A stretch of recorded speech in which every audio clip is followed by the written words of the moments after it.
बिटिसिनि ना फिसिग्रा बिफाना सेल्फ हेल्प ग्रुपफोरनि गेजेराव ना रोगाग्रा भेन गारि रानदों।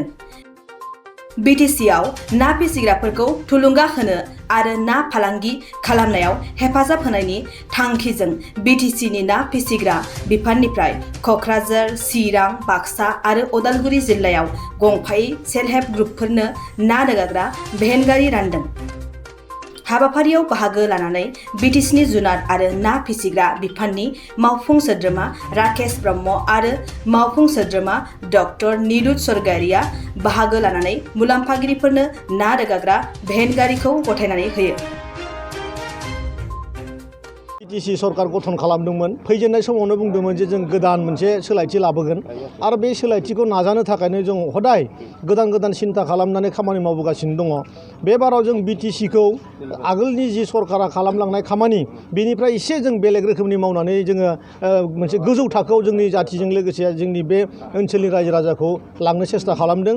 बेनिखायनो जोङो स्टार्टिंनिफ्रायनो जोङो बेफोरबायदि जि सुबिदा जि फिसारि डिपार्टमेन्टआव मा माने कमिनि दङ आरो बै कमिनिखौ फोजोबबा जोंनि रायजो राजाफ्रा माबायदि सुबिदा मोनगोन बेखौ साननानै जों गोदान खामानि मावनो आखायाव लागासिनो। दिनै बिनिनो मोनसे बाहागो जों दिनै फिस केरिं भेन जोङो डिस्ट्रिबिउसन खालामदों। बेवहाय जाहाथे गोथौ गामिनि जि ना बेफारिफोर दङ बिथांमोनहा जाहाथे टाउनाव लाबोनानै नाखौ बांसिननिफ्राय बांसिन रां बुथुमनो हायो बिनि सिन्था सरसा खालामनानै जोङो दिनै फिस केरिं भेन राननाय जादों। आरो बावैनो जोङो 100 खान नैबे अक्ट'बर नभेम्बराव जोङो आइस बक्सजों लोगोसे जाहाथे बाइक जोङो बेखौ डिस्ट्रिबिउसन खालामगोन। खार'ना बेजोंहायबो बहुद माने ना जोङो माने गामि ओनसोलाव बाइकआव लानानै फानथिंनो हागोन आरो फानथिंनानै बांसिन मुलाम्फा जानो हागोन ना बेफारिफोरा आरोखि। जों बेखौबो सिन्था खालामनानै बे खामानिखौ मावगासिनो दं। ना फिसिनाय आरो जिब जुनार फिसिनायनि गेजेरजोंबो जे आथिखालाव गावखौनो फसंथानो हायो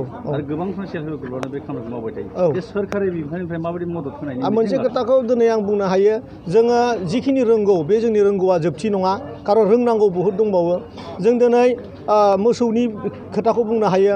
दिनै बाहेरा जायगायाव जिबायदि माने मोसौनि मोदोम जायो थ' बेवहाय इउपिआव जेरै बांसिननिफ्राय बांसिन राजस्थानाव बांसिननिफ्राय बांसिन मोसौ माने फार्मफोरा दङ। बेनिफ्रायसो दिनै नर्थ इस्टआव साप्लाय फैयो। बे खोथाखौ जोंनि बहुत मानसियानो मिन्थिगौ।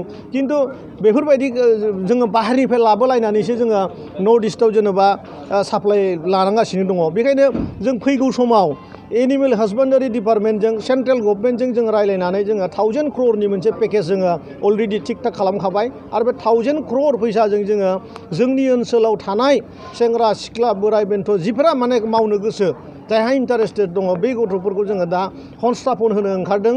जोङो अमा फार्म, दाउ फार्म आरो मोसौनि फार्म जोङो बिराद थाबैनो नैबे नभेम्बर डिसेम्बरनिफ्रायनो स्टार्ट खालामगोन आरो बेजोंहाय जोंहा बिसास दङ जे जोङो राजस्थानफोर बायदि बा इउपिफोर बायदि एनिमेल हासबेन्डारियाव जों इण्डियानि भितरावनो नाम्बार 1 आर्निं मोनसे जोङो माने जागा जानो हागोन जों बिटिएडिआ।